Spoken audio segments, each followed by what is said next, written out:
કોઈ એક રૂમ, મકાન કે સોસાયટી નહીં, પરંતુ એક આખો આઇલેન્ડ જે છે એ હોન્ટેડ છે. આટલું જ નહીં, છેલ્લા 50-60 વર્ષોથી આ આઇલેન્ડ પર કોઈ એક માણસ નથી રહી શકતું. વાત અહીં જ પૂરી નથી થતી. આ આઇલેન્ડ પર આશરે 1.5 લાખ જેટલી આત્માઓ ભટકે છે. વાત થોડી ડરામણી છે, પણ તેની પાછળની જે કહાની છે તે તેનાથી પણ વધારે ડરામણી છે. શું છે આખી વાત? ચાલો આજના વિડીયોમાં જોઈએ.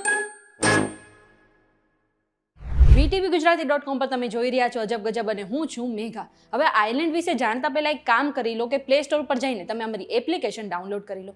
હવે આખી દુનિયામાં ઘણા બધા ભૂતિયા સ્થળો આવેલા છે.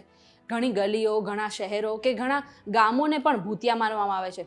પરંતુ હું જે આઇલેન્ડની વાત કરી રહી છું એ સૌથી વધારે ભૂતિયા માનવામાં આવે છે, કારણ કે આ આઇલેન્ડ પર આશરે 1.5 લાખ જેટલા લોકોને જીવતા સળગાવી દેવામાં આવ્યા હતા.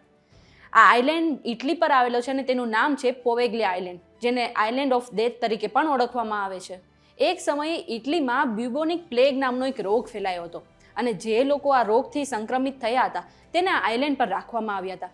આશરે 1.5 લાખ જેટલા લોકો આ આઇલેન્ડ પર આઇસોલેટ રહ્યા હતા.